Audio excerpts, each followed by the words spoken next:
ড্ৰাগছৰ ঘাটিত পৰিণত হৈছে বৰপেটা ৰোড চহৰ। এপিনে ড্ৰাগছ মাফিয়াৰ বিৰুদ্ধে বৰপেটা ৰোড আৰক্ষীৰ ধাৰাবাহিক অভিযান, আনপিনে বৰপেটা ৰোড ৰেল লেটত ড্ৰাগছ মাফিয়াৰ দপদপনি। এজনৰ পিছত আন এজনকৈ কুখ্যাত ড্ৰাগছ মাফিয়া বৰপেটা ৰোড আৰক্ষীৰ জালত। আজি পুনৰ বৰপেটা ৰোড আৰক্ষীৰ জালত কুখ্যাত ড্ৰাগছ মাফিয়া। 20টা ড্ৰাগছ ভৰ্তি কণ্টেইনাৰৰ সৈতে আটক কুখ্যাত ড্ৰাগছ মাফিয়া ইনজামুল খান। বৰপেটা ৰোড আৰক্ষীৰ তৎপৰতাত স্থানীয় ৰাইজৰ সহযোগত বৰপেটা ৰোডৰ 1 নং ৰেল গেটৰ পৰা 20টাকৈ ড্ৰাগছ ভৰ্তি কণ্টেইনাৰৰ সৈতে বৰপেটা ৰোড কলৌভাঙাৰ ইনজামুল হক নামৰ এজন কুখ্যাত ড্ৰাগছ মাফিয়াক আটক কৰিবলৈ সক্ষম হয়। সম্প্ৰতি বৰপেটা ৰোড আৰক্ষীয়ে ধৃত ড্ৰাগছ মাফিয়া ইনজামুল হকক আটক কৰি অধিক তথ্যৰ বাবে জেৰা অব্যাহত ৰাখিছে।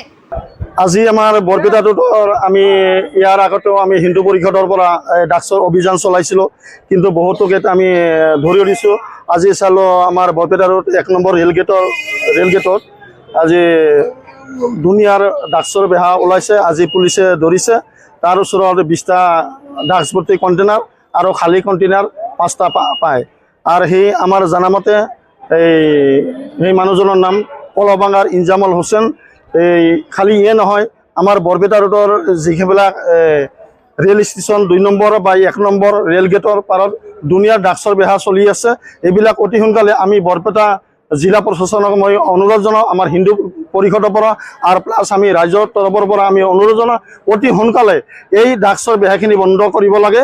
অন্যথায় আমাৰ বৰপেটা ৰোড যিটো চহৰ আমাৰ নষ্ট হৈ আছে বা আমাৰ ক্ষতিগ্ৰস্ত হৈ আছে। তাৰ কাৰণে এই ড্ৰাগছৰ বেহাটো ইমিডিয়েটলি এই ড্ৰাগছৰ বেহা বন্ধ কৰিবলৈ কাৰণে আমি বৰপেটা ৰোড প্ৰশাসনক, আমি হিন্দু পৰিষদৰ পৰা আৰু আমাৰ বৰপেটা জিলা প্ৰশাসনক মই অনুৰোধ জনাইছোঁ, অতি সোনকালে এই ড্ৰাগছৰ বেহাখিনি বন্ধ হ'ব লাগে। পুলিচে ধৰিছে, লগত আমিও আছিলোঁ। আমি দেখা পালোঁ 20টা ড্ৰাগছ ভৰ্তি কণ্টেইনাৰ আৰু 5টা খালী কণ্টেইনাৰ তাৰ ওচৰত পায়।